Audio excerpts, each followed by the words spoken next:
Hello, everyone. Thank you for joining us today. My name is Ingrid Elliott, and I am a co-founder of the Big Bold Jewish Climate Festival. Together, we are making climate action a central moral imperative for the Jewish community. A couple of housekeeping notes before we start. If you need closed captioning, you can turn on that feature by going to the live transcript button at the bottom of your screen. It's also marked with a little CC. And once you click on that, you can select Show Subtitle. During the presentation, feel free to make comments in the chat and to put your questions into the Q&A feature, also located at the bottom of your screen. If you put your questions in the chat, I will try to grab them, but they may zoom past me. And so if you put them into the Q&A feature, it'll be much easier for me to make sure that the panelists see your questions. We hope to get to questions towards the end of the presentation. I'm zooming in from the coast of the Salish Sea, the traditional home of the Duwamish people, also known as Seattle. Please take a moment to introduce yourself in the chat and note where you are joining from. Extra credit if you can acknowledge the tribe whose land you're on. I'm here today because I believe it's a moral imperative to take climate action. And also on a more personal note, because I want grandchildren. When this little guy in the photo here over my shoulder, when he was 19 years old, a bit older than on the swings, he told me he wasn't going to have kids unless we got climate sorted out by the year 2030, which is when he'll be 30 years old. At that moment, I decided that I needed to make a move from climate concerned to climate activist. And I got involved in the local climate movement here in Seattle. This was during the Trump administration, so I really felt that local politics were the only option for getting involved in a way that might make a difference.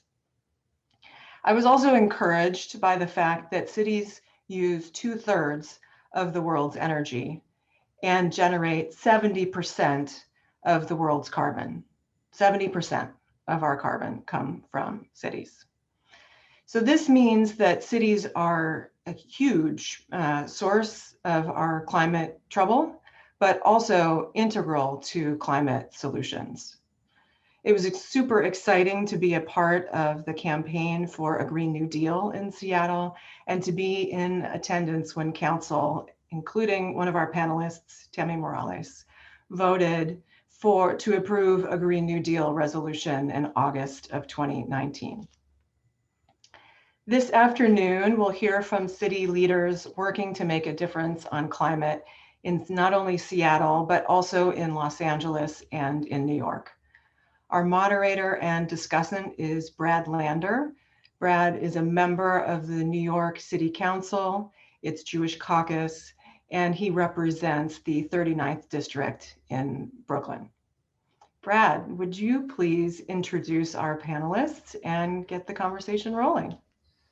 Thank you so much, Ingrid. It is really totally an honor to be here. I'm Brad Lander. My pronouns are he, him. I'm coming to you from the Lenape land that we now call Brooklyn. And I'm a member of the New York City Council, and I'm totally honored to be part of this conversation for some reasons I'll talk about in just a minute. We've got two amazing conversation partners. We're really going to try to do this as a conversation and look forward to audience questions as well. And there's more about them in the bios on the website, but they're great, and I want to tell you a little about them before we get started. Councilmember Tammy Morales is a Seattle City Council member who was just elected in 2019.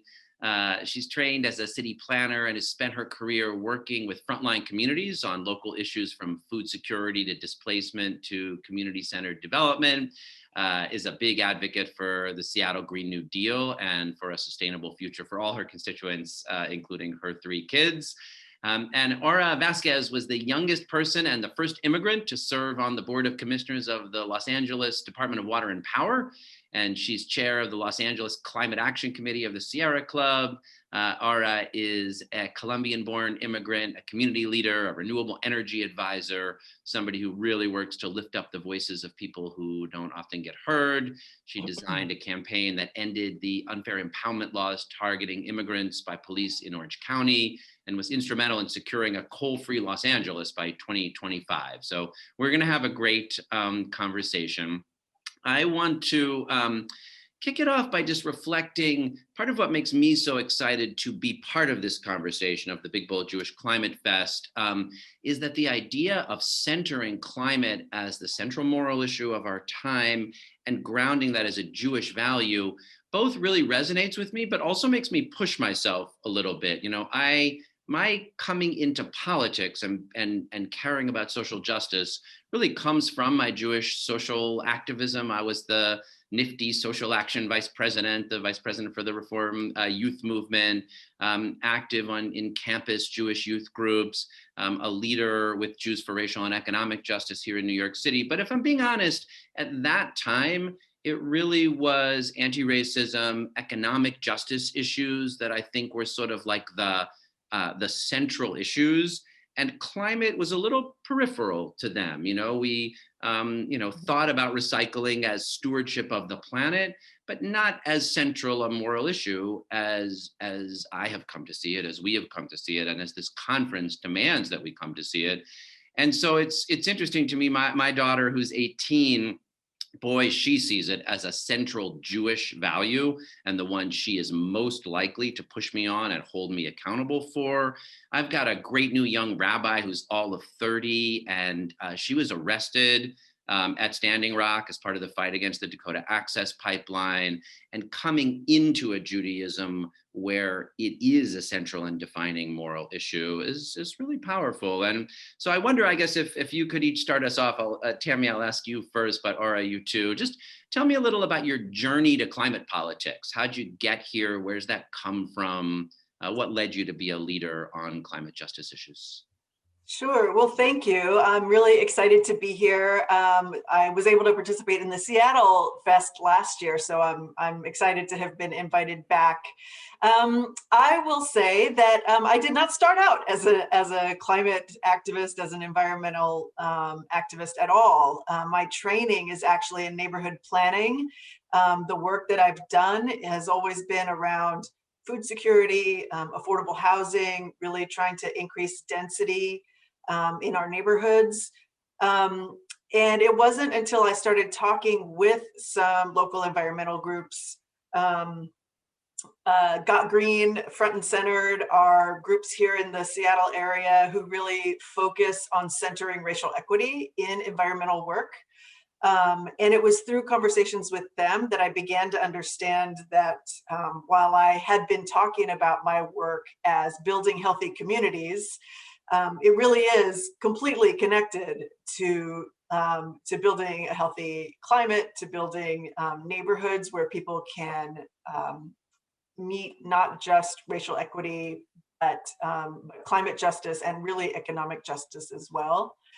You know, you and Ingrid both started by talking about your kids, and I will say that a couple years ago, last summer was a summer of heavy street protests around after the murder of George Floyd. That certainly impacted the work that we do here in the city. The summer before was a summer of the young people here in Seattle, and I know across the country as well, marching in the streets, having climate rallies. They came to Seattle City Hall every Friday for a climate strike. And it was during those conversations that my son, who was 11 at the time, said just at dinner out of the blue one night, I don't think I'm gonna live to be 25. Because we don't have that long to reduce our carbon emissions and nothing's happening. And I just don't think I'm gonna make it, which was really hard to hear from an 11-year-old. And so, as I have been doing this work, or hard to hear from an 11-year-old. So this work, I really have a sense of urgency to get this work done. And you know, in terms of how it connects to my Jewish values, what I try to remember, because this is vast, it is urgent, you know, we all have questions about whether we're going to get the emissions reduced in time, but part of my Jewish learning is really understanding that it takes all of us to do something. And you know, as we've learned, there's always too much to do, but you're not responsible for doing all of the work, but neither are you allowed to avoid it. And so I just carry that with me. You know, we all have to pitch in. Some of us advocate for policy changes. Some of us can stop eating meat. Some of us can turn our heat down. You know, we can all take more public transportation. We each have a role that we can play, even if the work that we're doing is not in, you know, the halls of power. Lo Alecha, that was my favorite song at summer camp. So thank you for bringing the quote in. Or how about you? How'd you come to this work? So hi, everyone. Thank you so much for inviting me. I'm Aura Vasquez, and I think that my work wouldn't be possible today or even this conversation if it wasn't because we as a society have created a system that has been extracting from our planet, from our beautiful Mother Earth, and that is giving some folks more profit than others. So this isn't only an environmental issue or environmental justice issue for people that are most affected by climate change, but it's also an issue of economics, because we have a whole workforce, a whole world that everywhere you look, if I look down at my shoes, they're made of plastic, or some piece of it is made of plastic.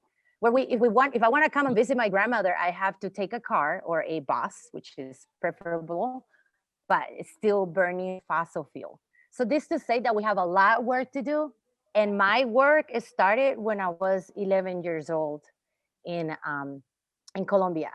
So I first learned about the global warming and the ozone layer through a science show.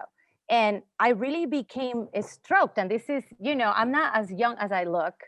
I was born in the 70s. So this is like in the late 80s when we were talking about global warming for the first time.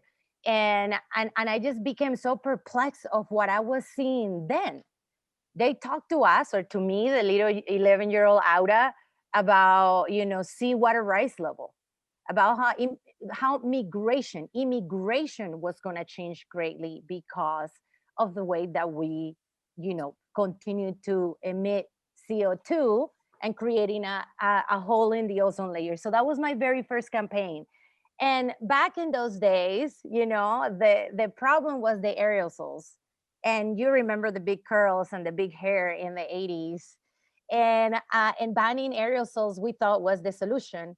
So that's what we did in my school. And that was like the very first organizing action that I took. 25 years later, I found myself working for the Sierra Club. It's still working on issues of climate change and on energy for the Sierra Club, and helping the second largest city in the country with one of the largest emissions to go coal-free. And that has been transformative. Why? Because all of the amazing things that we can do today to electrify our buildings, to ride EV infrastructure, to have an electrical vehicle, can only live up to its promise if we have a world that is powered by 100% renewable energy.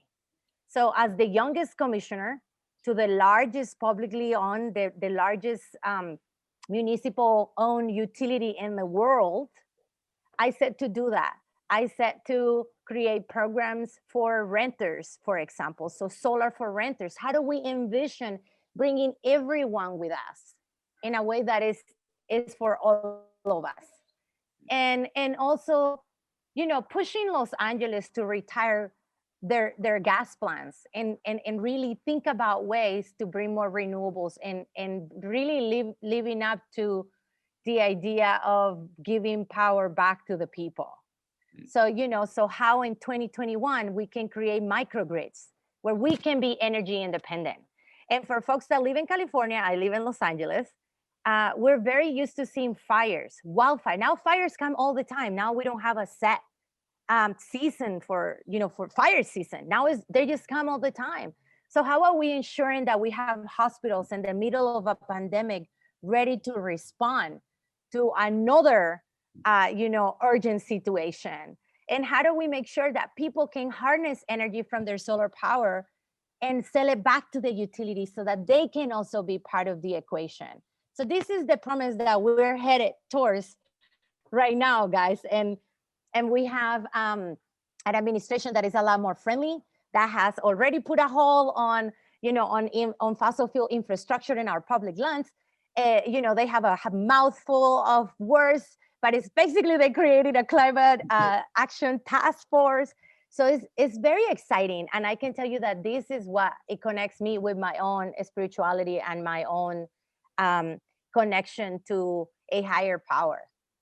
The fact that I see how resilient nature is and how resilient I am.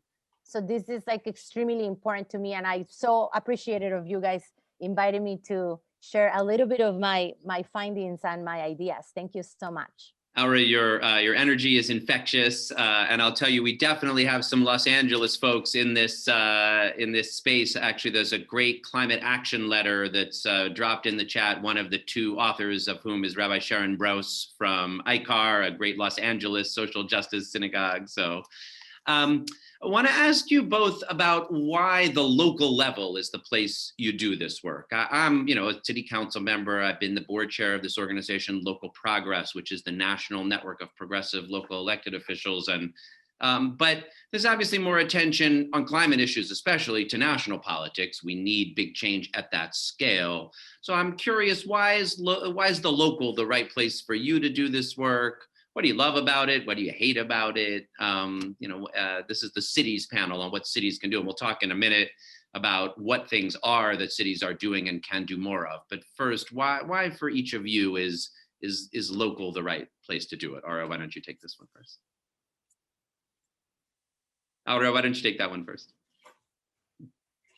Isn't sure, but for me, politics get really get really exciting where we can do it with our neighbors and with our friends from the neighboring district or the neighboring city council. It's also as we develop ideas on how to tackle very complex issues, and especially with climate change and solutions that are cost effective, that are sustainable, we also need to empower people to take action. Because as you know, transforming our economy to a renewable energy economy is going to take everyone. And we have bigger forces, dark forces, that per se don't want this to happen because they're profiting from it. So with the fossil fuel industry and in keeping it local, it's really amazing that we can continue to develop people and giving them tools so that they can also take actions for themselves.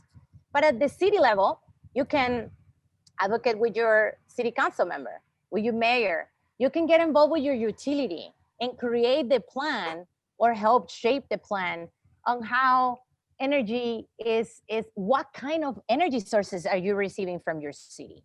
So, the idea of a solar for renters program for LADWP, which was the first at the moment where we started it, really was born out of a coffee place of a bunch of us organizers that are renters. I'm a renter. And I thought, well, we don't have a home to put our solar panels, but we want solar too, and we deserve solar. So you see, so this is the beauty of things that you can do at the local level, the kind of reach and the kind of access that you can have, and shape also policy in the way that works for you and for your community. I want to come back to that. We're working here on a proposal to have the city put up the solar with a mix of city capital and finance and pay a rent to the people whose building it is, but have the city finance it rather than look to homeowners themselves or renters. Tammy, talk a little about what brought you to local politics and why it's the right level for you. Yes, thanks. So as I mentioned, I'm trained as a planner.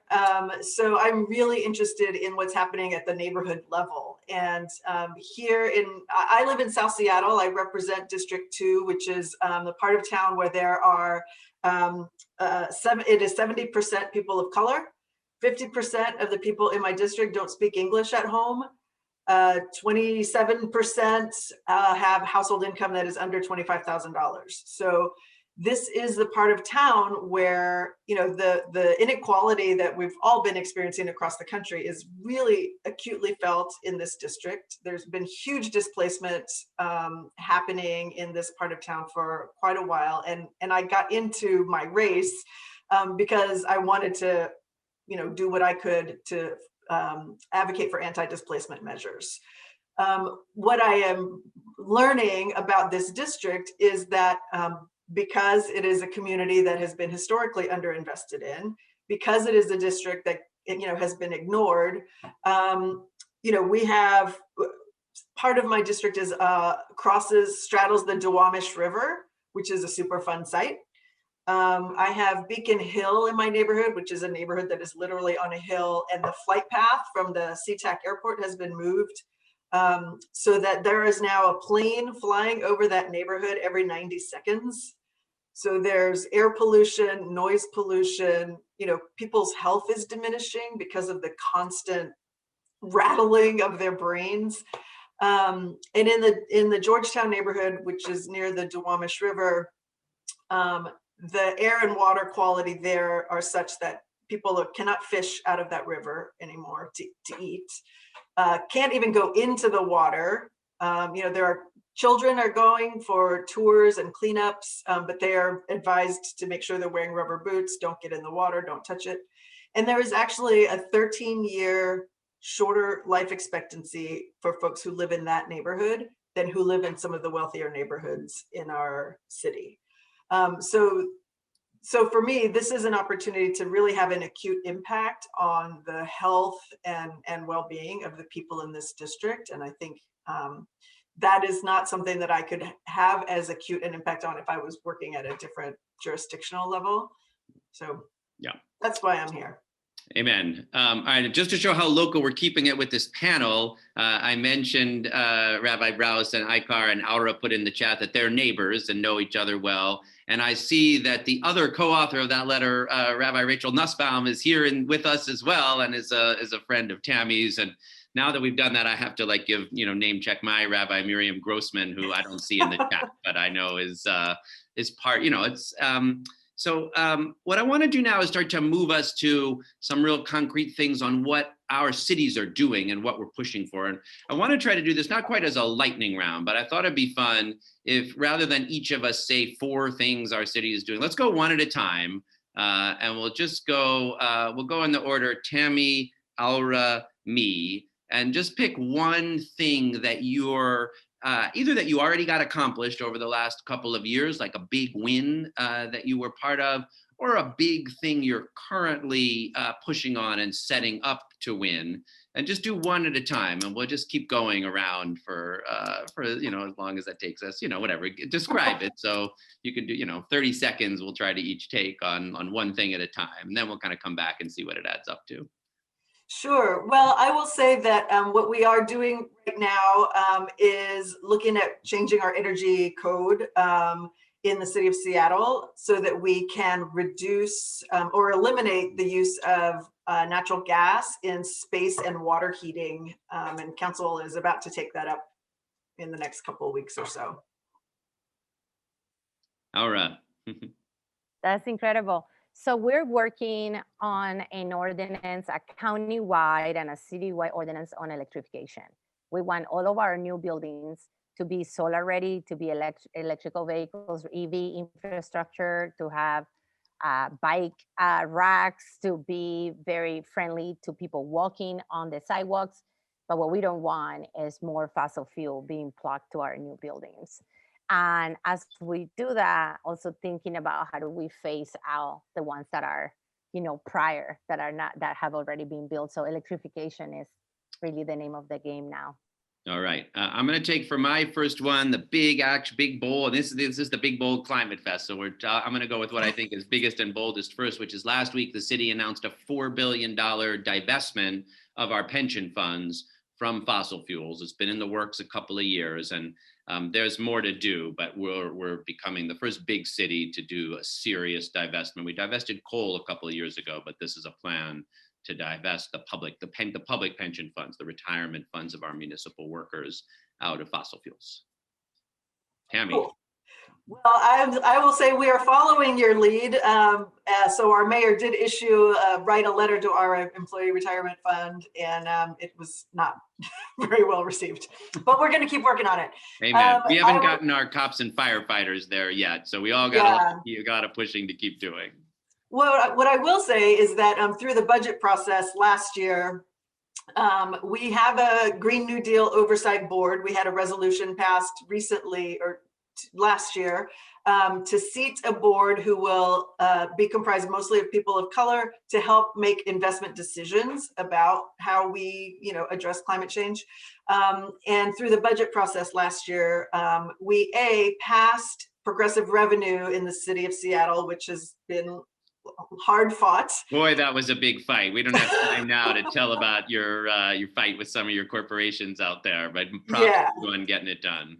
So we passed a payroll tax on high earners and set aside $20 million a year of the anticipated revenue for Green New Deal investments. So once we get this board seated and we start to generate the revenue, we will have, a nice investment fund to be able to start making some serious change here.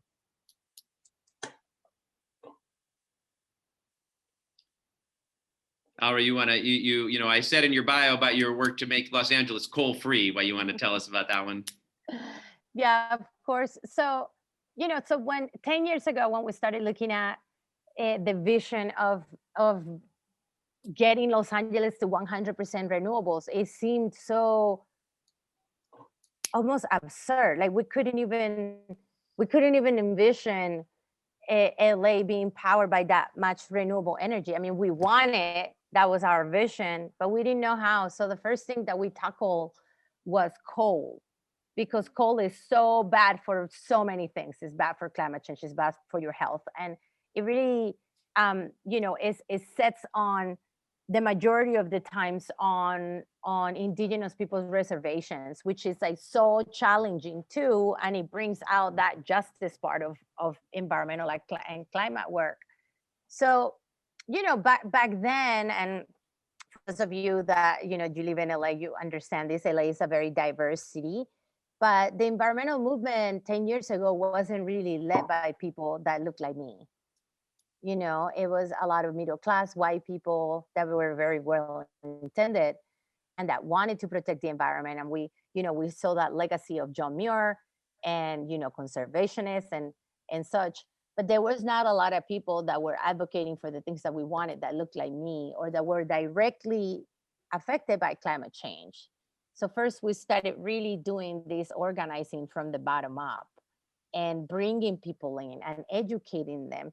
And also helping people understand that even though coal wasn't right in their backyard, we were investing, we were sending out of state back then $500 million to kind of deal with like bringing that generation. So really thinking about how the economic aspect was also affecting us, because those were people that we could employ in our city, people in reentry, maybe single mothers, or maybe folks that went to get a technical training and maybe, need a good paying job from like one of our local unions.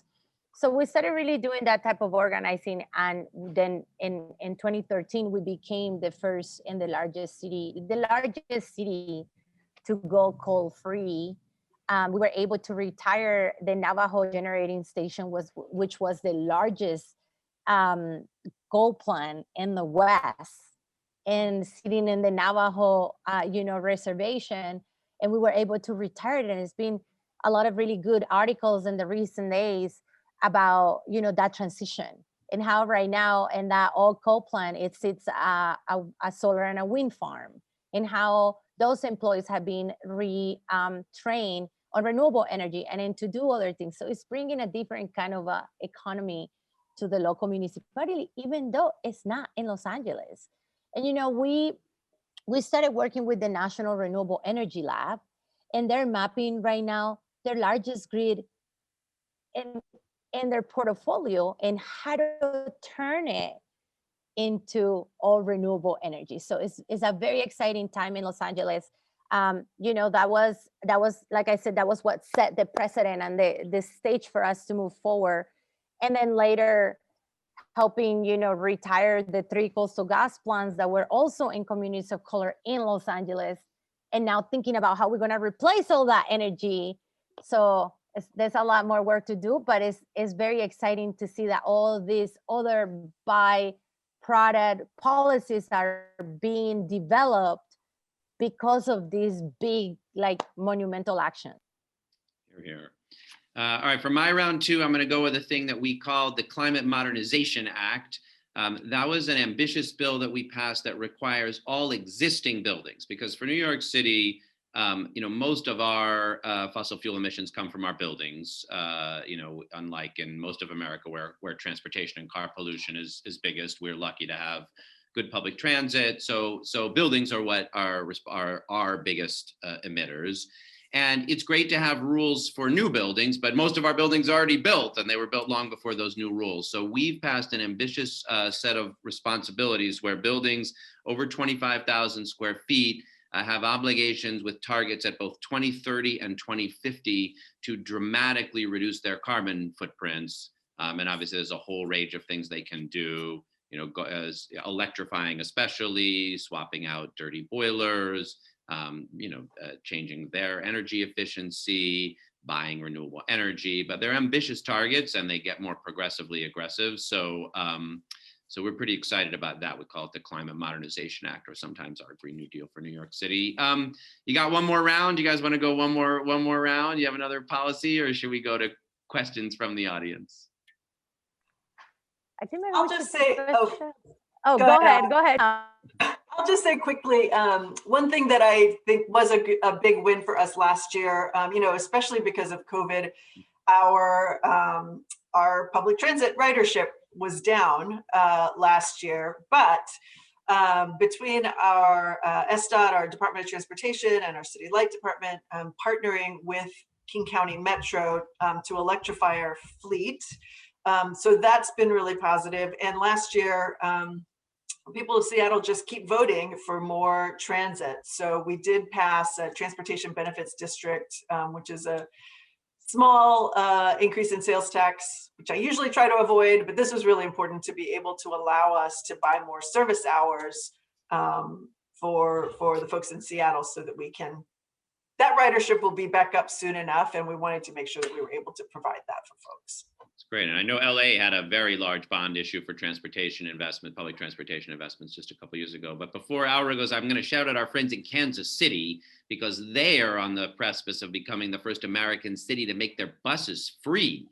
Wow. You know, and like, so, you know, it's not just Seattle, LA, and New York City that are leading here. Cities across the country are seeing this with the urgency that's necessary. Yeah, it's very exciting. I want to mention a different kind of topic. When we talk about climate, we oftentimes don't talk about banking. But in California, we passed an ordinance for public bank. Why? Because a lot of the people that you're banking with right now are investing in things like the Dakota Access Pipeline. I mean, we just put a hole on the Keystone, and that was one of the first things that President Biden did, like just last week. But there are thousands of projects going right now that are being invested and funded by your bank. So learn about your bank, go and bank with better people. And if your city doesn't have an ordinance of a public bank, please organize with your friends and your community to bring a public bank that has at its core those values of protecting our planet and protecting people, and find the intersectionality between these two things. Mm-hmm. And I'll encourage people, if you aren't already members of or connected to the Stop the Money Pipeline campaign, that is the great national campaign to say, not just divestment from investment funds, but banks, insurance companies as well. And we all bank and we all have insurance, and our cities bank and our cities buy insurance, and we can be using those powers in all kinds of ways to demand more from them, because yes, if we continue to finance, insure, and invest in fossil fuel extraction, we know what we're going to get. All right, there's a question in the chat to hear a little more about that solar for renters. So Aura, is there a website? Can you tell us a little more about how that works? Yeah, you can go to the LADWP, the Los Angeles Department of Water and Power. You can do a Google search for shared solar, like we're sharing our solar. So a couple of things need to happen, and this might be a little technical, but I'm going to try to break it down for all of us.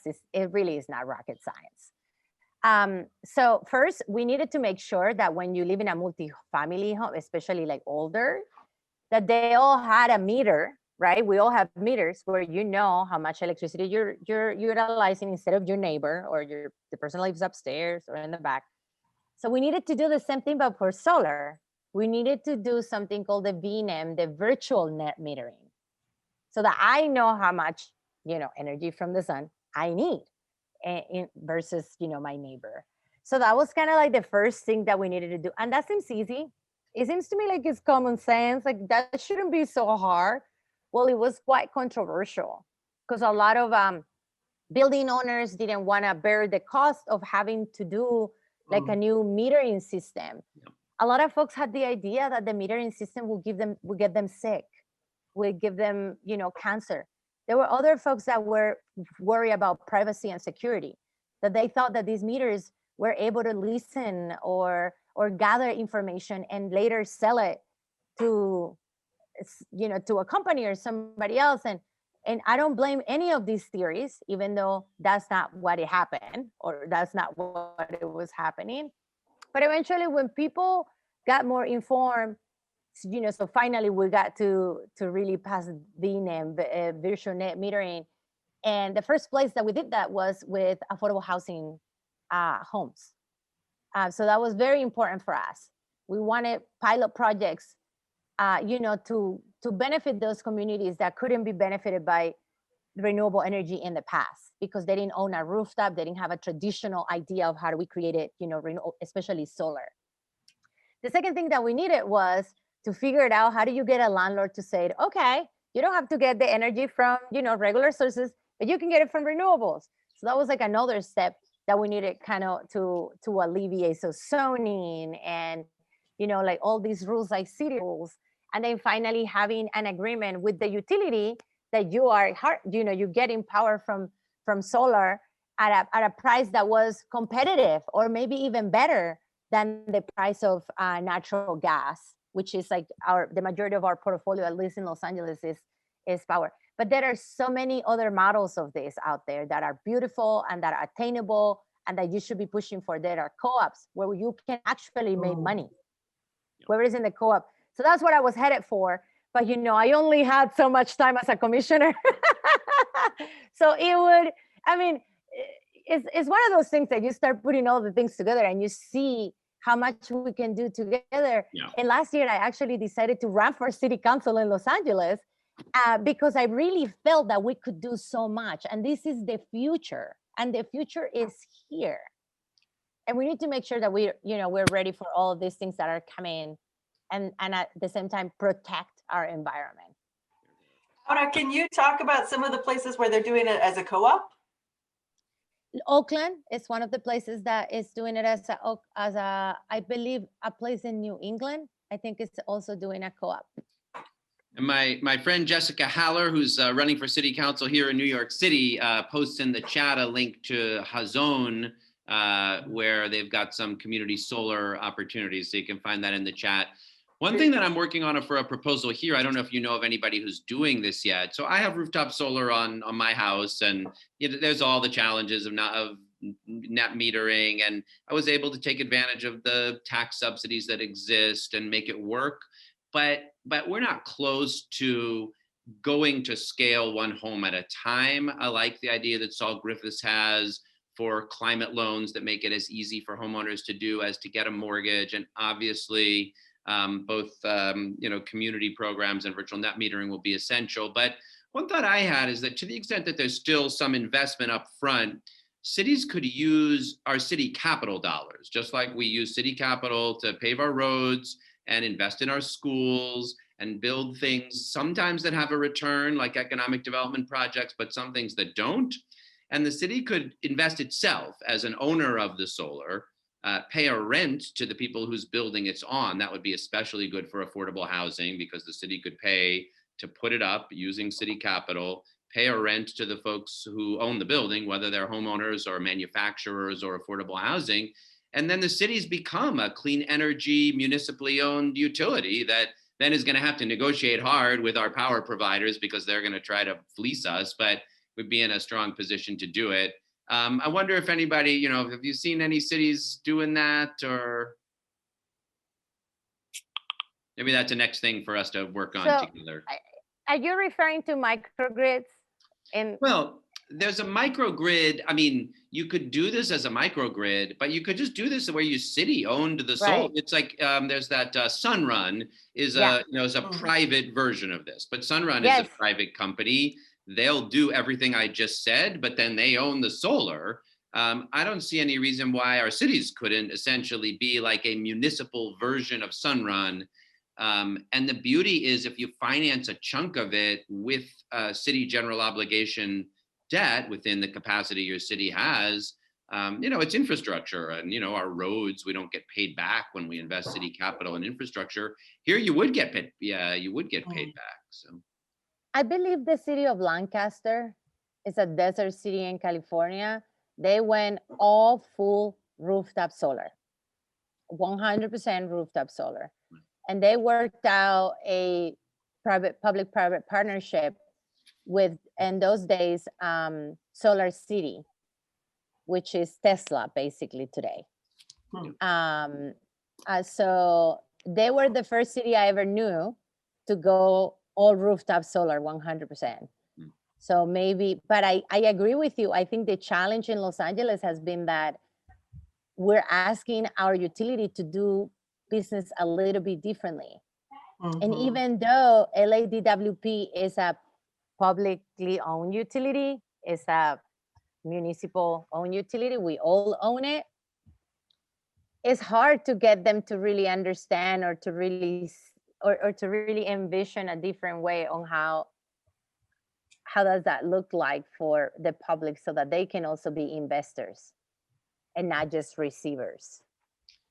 This sounds like a great opportunity for a local progress workshop. All right.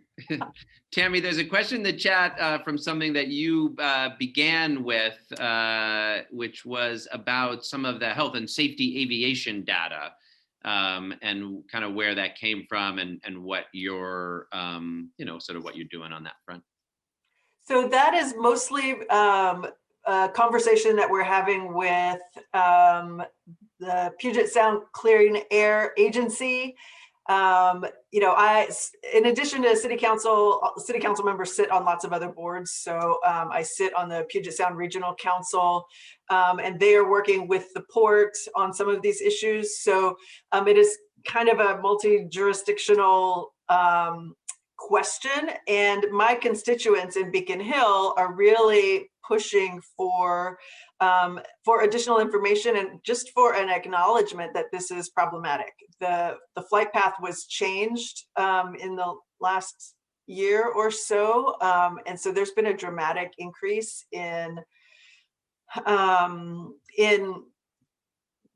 you know, noise pollution and air pollution. And so I heard about it from my constituents who are organizing, and if it's somebody from Seattle asking the folks at El Centro de la Raza, and some of the activists and longtime community advocates are raising the issue and trying to get some action from the Clean Air Agency.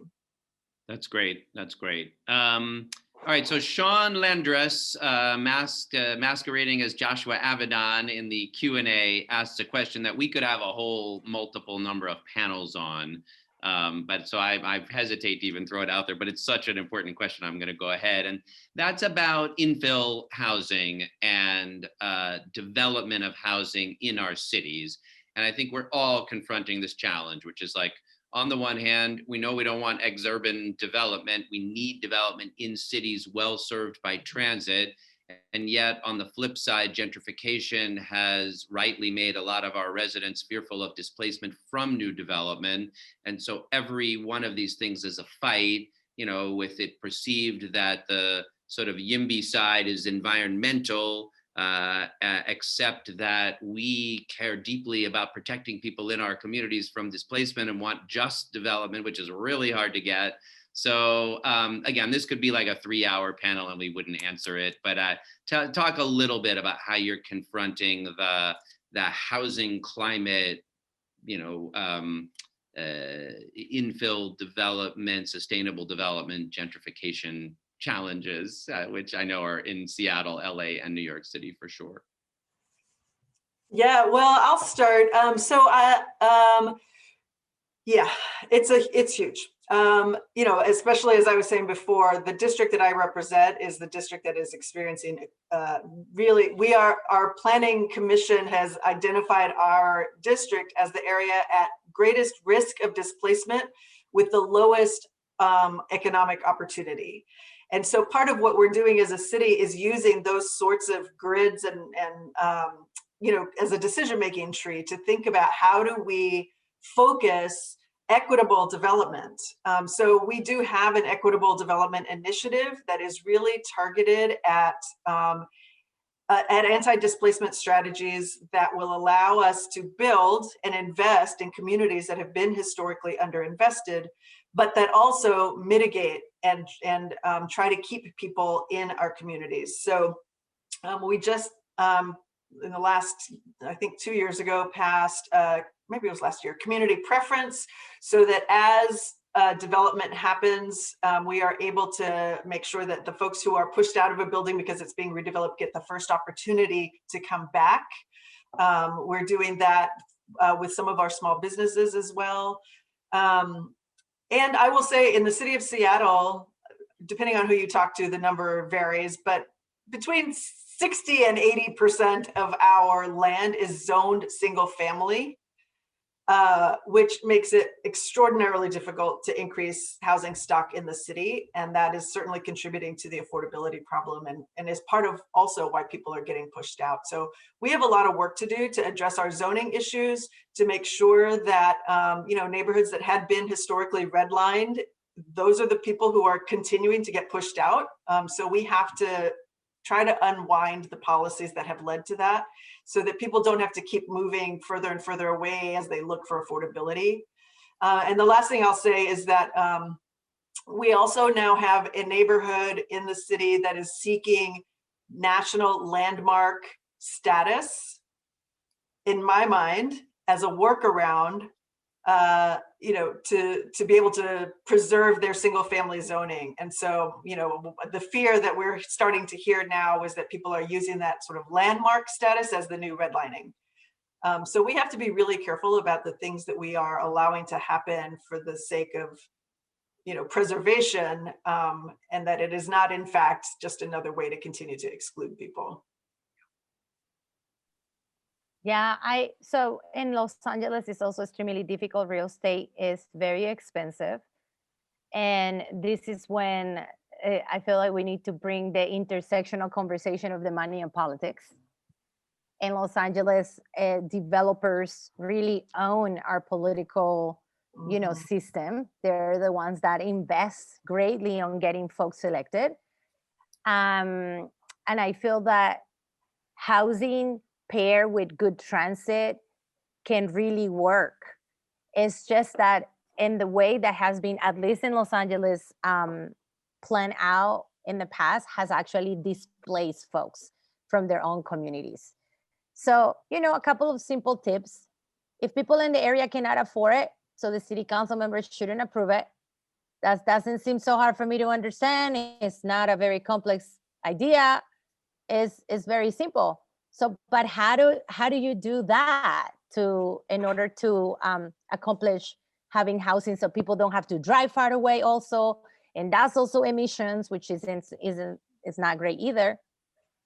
But you can there's a couple of places, for example, in Los Angeles, there is, you know, the issue of the permitting and the and how people actually get to build, which is extremely expensive, and that the city can also partner up with nonprofit organizations that build affordable housing, so that the folks that live in the area can stay in the area and can actually take transit and can have ownership and can make it beautiful, and reap the benefits of having, you know, all of these advantages. There is not only that about sustainable building or zoning. There is also, again, the idea of electrification. How are we envisioning building our stock of housing in a way that works better with nature? With what kind of, you know, what kind of components? Making our buildings full electric, for example, which is going to be, I feel like it's going to be a new kind of bottle, and building more housing that can actually add to the culture of the area and not take away. So I feel that in Los Angeles, people are really worried that in zoning where there is only like single family homes, that they're going to find themselves, you know, one day with a building of 20-story building. And that's not the case. So how can we build that it adds to the culture and the heritage of the area, you know, 4-5-story buildings and also help us reduce the cost of, you know, of housing. So I feel like that's the challenge, and the opportunity for us in different cities. I'm going to add as much as I can quickly here, and we're getting close to our time, but this is one I feel really passionately about. Obviously, Brooklyn and New York City is, you know, also experiencing all of this. So first, I stopped taking real estate developer contributions altogether, and I would urge more elected officials to do that. It's very relieving. Second, fight for rent regulations and rent controls in your cities. A lot of states won't let cities do it. But obviously, like, the best way to make sure people won't get displaced by rising rents in their neighborhood is to protect them from not being able to be evicted when that happens. And then you have a lot more ability to be thoughtful about what you want to see happen in neighborhoods if people just start from knowing my landlord can't kick me out because he would be able to double my rent. So that is a really good place to start. Third, you know, I represent a largely white, wealthy area. I have joined colleagues of color in opposing rezonings in their neighborhood that did not, as Aura said, include affordable housing that was affordable to the people in their neighborhood. But I feel the obligation to be proposing development in mine. So even though I live in a row house and my constituents, we love our brownstones, I'm proposing a development project around the Gowanus Canal that will have 8,000 units of housing, 3,000 of them affordable, the most aggressive sustainability standards that have been included in development in New York City probably ever. And it's not easy to do, you know, and there are people that think of themselves as environmentalists who are opposing it tooth and nail. But I'm moving forward on it because I think if we're going to achieve housing well served by transit with sustainability, we're going to have this conversation. The last thing I'll say is that I want to push us also to look at more of our affordable housing as social housing, as limited equity co-ops, on community land trusts, as nonprofit owned. A big part of the suspicion is when all of the affordable housing is produced by for-profit private developers with city subsidy. It's hard for people to really believe that what we are with, that what we're getting is what we need. So we're going to have to end this one, and this one could go around. And I see that there's some folks in the chat defending preservation, and I think of myself as a preservationist. So we're going to have to let this debate go, but I appreciate that piece of it. To close us out, I guess two quick things. One, how do you deal with despair? That obviously is a huge challenge too, but like this thing we're doing, it's like, it's not clear whether we're going to get there fast enough. And so we all have these moments. It's like, what do you do to stay hopeful? It doesn't look to me like either of the two of you have too much problem with that, but what do you do to stay hopeful when this gets hard? And what would you suggest as one thing people can do to get involved in their cities? So if we've got folks here who are active at the national level or in other ways, but are thinking, what can I do in my city's politics to get involved on climate? Okay. Despair. Oh dear. You know, I will say that I really think about my kids, and I think about the future that I want them to have, the future that I want the kids in my district to have, and there's a lot to do. There's definitely a sense of urgency there, but it is not helpful to them for me to show up with fear. And so as I, have conversations with young people, I remind them that they need to give their gifts to the community as well. And that together, as I said at the beginning, each of us doing our bit, and those of us who can do more, doing more, I think will get us there. In terms of what other folks can do, I will say, as Auda was talking, it was also making me think about the intersectionality of this work. To me, we have to show up for each other's fights, right? We can't just show up to environmental issues. We have to fight the affordable housing. We have to fight for public transit. We have to fight for workers' rights, and show up for climate justice, because they're all interconnected. And I think we really have to make sure that we are centering racial equity in all of that work, because in my theory of change, if communities of color are doing better, that means the rest of us are doing better. And so we need to make sure that is front and center in everything that we do. How do I deal with despair? I'm a trained organizer. So I think that working with the community, or, with my community at least, has always been a place where I can return to. Also just nature.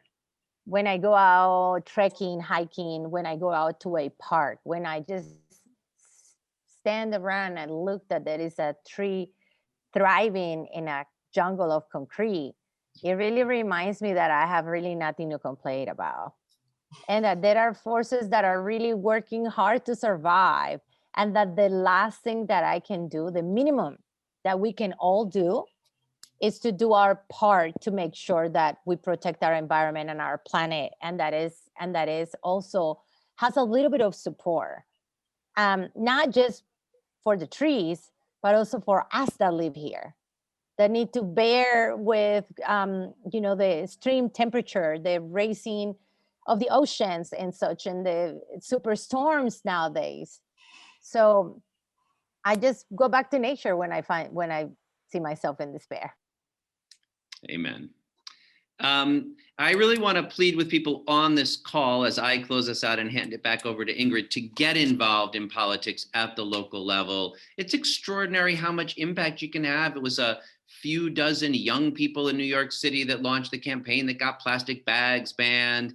It was a few dozen people in communities that were experiencing too much truck traffic as part of our solid waste program that put us on a path to a more sustainable commercial waste system. It was a few dozen activists who passed that Climate Modernization Act.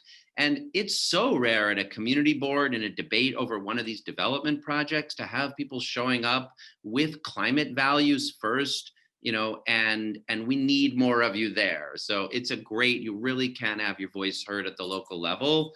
And people are eager for it. So this has been super inspiring. Tammy and Aura, it was really just beautiful to be on this panel with you. Thank you for your work and your energy and your partnership.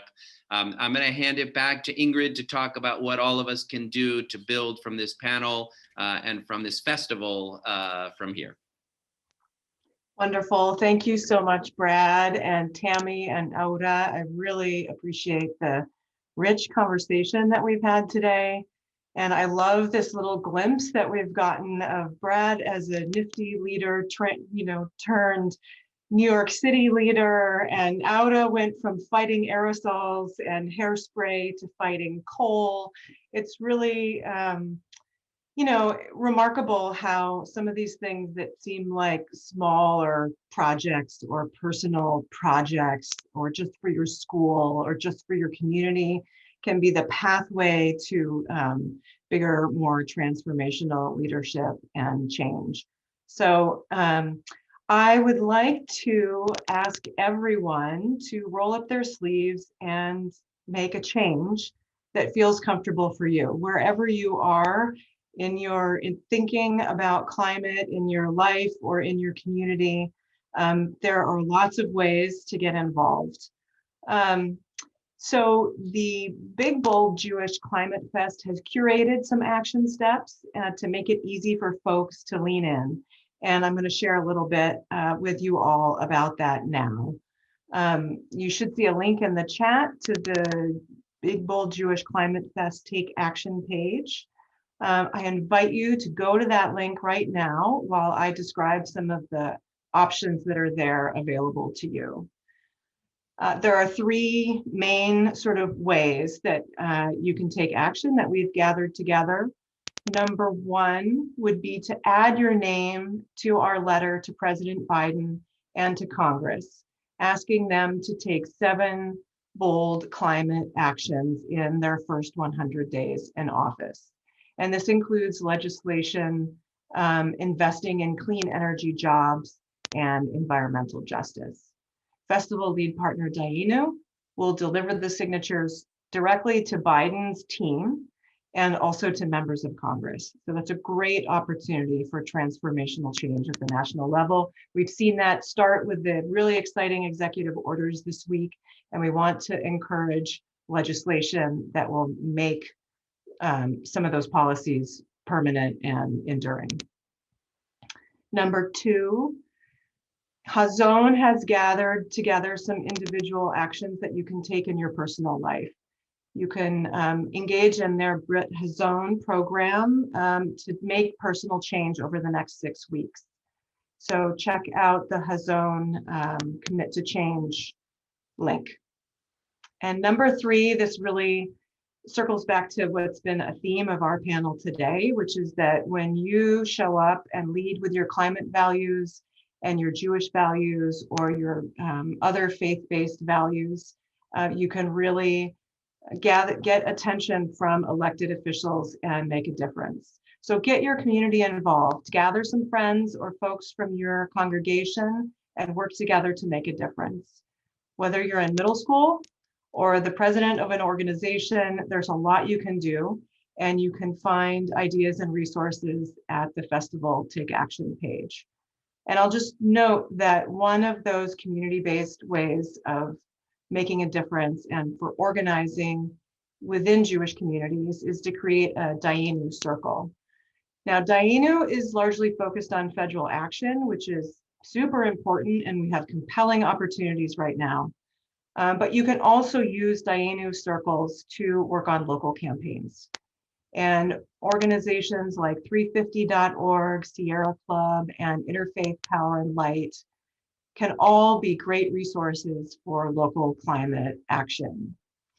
So you can marry those local orgs with Dainu circles and embark on local campaigns.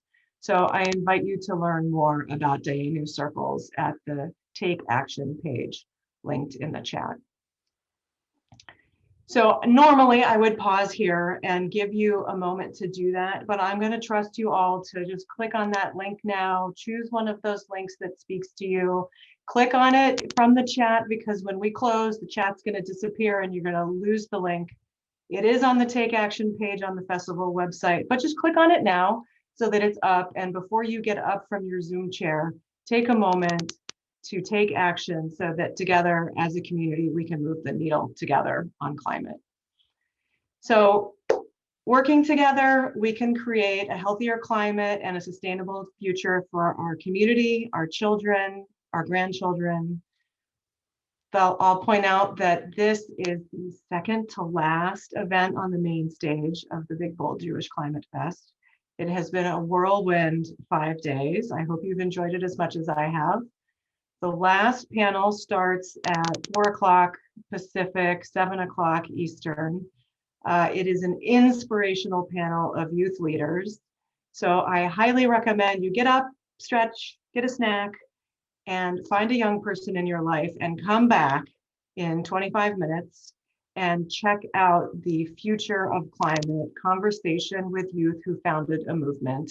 And that includes Isha Clark from Berkeley and Jamie Margolin, who's actually from Seattle, but they both do really important national work. So thank you, everyone, for being with us on Zoom. Thank you so much to Aura Vasquez, Tammy Morales, and Brad Lander. It has been really a rich conversation. I enjoyed it thoroughly. I'm leaving super inspired, so thank you. And have a good evening and a good night.